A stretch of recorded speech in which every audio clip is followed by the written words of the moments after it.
So what is up guys? This is my day 66 ng pagpapasarap. So nandito na naman tayo guys sa ating panibagong video, panibagong vlog, panibagong araw ng ating pagpapasarap guys. So ngayon guys, kakagising ko pa lang dyan guys. So ayun guys, nagkape na ulit tayo guys para may energy tayo guys maglaba. Kasi maglalaba tayo ngayon guys kasi sobrang dami ng ating labahan guys. Yan talaga yung benefits guys kapag palaging nag-gym guys. Yan talaga yung benefits kapag palaging nagpapapawis. Kaya maraming labahan tayo guys.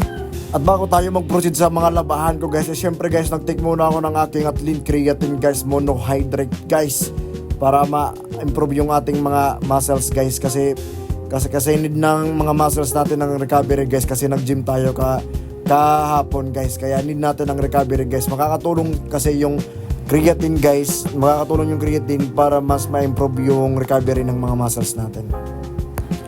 At so yun nga guys, mag-start na ako magsunugin yung mga ano ko. Mag-start na ako maglaba guys.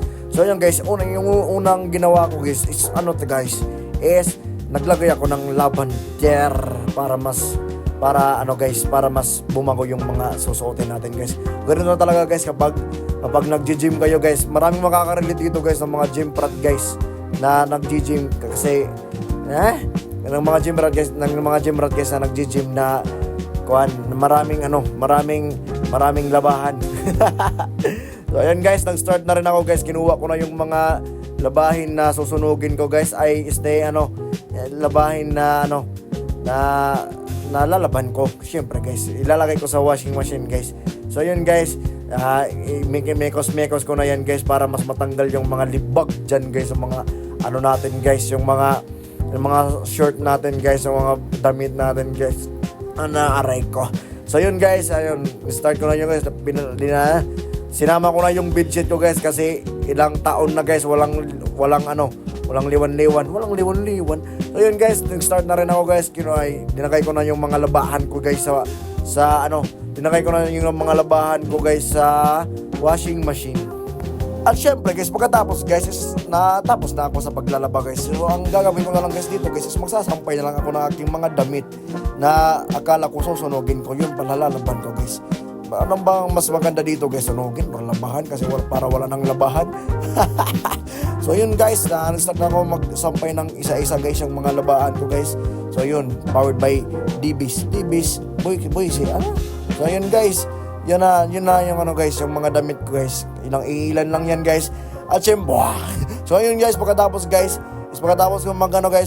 magsampay guys ng mga damit ko guys. Syempre guys, nag-proceed na rin ako sa aking guys ng ating kakainin ngayon guys. So oatmeal lang muna tayo ngayon guys kasi wala tayong pambili guys ng mga chicken breast ngayon guys. Kasi kinulang tayo sa budget guys. Baka naman meron bigay dyan ng budget guys ng guys, ng pagkain ng limos yun. So yun guys, ito lang muna guys. Kasi wala muna tayo ngayong guys, protein. So ito lang muna, oatmeal lang muna ngayon guys. So hanggang dito lang muna sa video na to guys. Make it follow na lang ako guys. Palike na rin at share. So nasa day 66 na tayo ng ating pagpapasarap. So see you sa day 67 ng pagpapasarap. Bye bye. Mwah.